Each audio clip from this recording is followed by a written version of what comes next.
sandarkan seluruh perjalanan hidup yang masih berbaki ini kepada Allah. Dengan cara mudah begini tuan-tuan. Ya Allah, aku serahkan diriku kepadamu ya Allah. Engkau Tuhan yang maha sempurna pada ilmunya, sempurna pada kekuasaannya, sempurna kepada kasih dan sayangnya, sempurna kepada segala-galanya. Maka baki umur yang aku ada ni ya Allah, tolong kau uruskan untuk diriku ya Allah. Walaupun sebenarnya selama ni kita tak pernah mengurus pun diri kita. Betul tuan ya? Ke tuan-tuan sendiri yang jaga diri tuan-tuan? Tak. Ni berkelip-berkelip ni. Siapa yang izinkan, yang menggerakkan kelipan mata kita? Allah. Hembus nafas, tarik nafas ni, siapa yang menggerakkan? Allah. Jantung kita? Allah. Kaki kita berjalan ni? Allah. Sebab tu saya selalu sebut tuan-tuan, kita melihat bukan dengan mata. Berapa ramai orang ada mata tapi buta. Kita bercakap bukan dengan mulut. Berapa ramai orang ada mulut tapi bisu. Kita mendengar bukan dengan telinga. Berapa ramai orang yang ada telinga tapi pekak. Kita berjalan bukan dengan kaki. Berapa ramai orang ada kaki dah lumpuh. Cuba lihat kat hospital. Berapa ramai orang tak boleh berjalan tapi kaki masih ada. Cuba pergi tanya dia.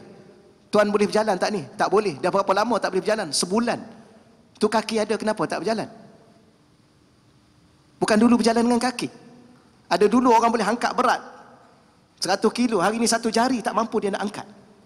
Ada dulu orang boleh bercakap 2 jam, 3 jam tak berhenti. Hari ni 1 huruf tak boleh keluar daripada mulut dia. Apa sebenarnya semua? Itu adalah bukti-bukti yang fakta-fakta yang tak mampu untuk kita nafikan bahawa Allah berkuasa penuh ke atas diri kita. Kita melihat bukan dengan mata, dengan penglihatan yang ada pada mata. Kita mendengar dengan pendengaran yang ada pada telinga. Berapa ramai orang ada telinga, Allah tarik pendengarannya. Berapa ramai orang ada mulut, tidak ada percakapan. Kerana bercakap bukan dengan mulut tapi dengan percakapan. Kita berjalan dengan kudrat yang Allah bagi pada kita.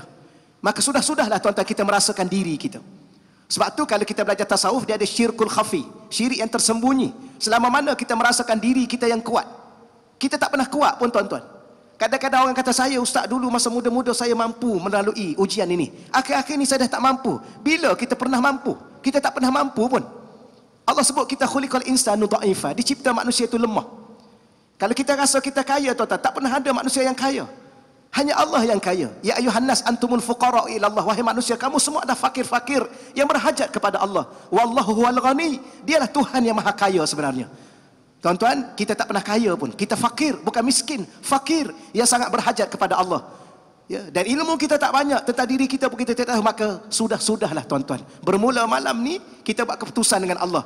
Bangun malam ni solat taubat 2 rakaat. Ya Allah, aku bertaubat di atas kesilapan apa yang aku faham, kesilapan apa yang aku rasa, kesilapan apa yang aku lalui selama ni. Aku bergantung pada diriku, bergantung pada ilmuku, bergantung dengan kekayaanku, bahawa aku tidak mampu melakukan segala-galanya.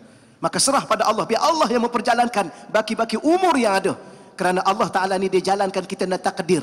Dan setiap takdir Allah itu indah. Cuma kita yang tak berapa nak faham.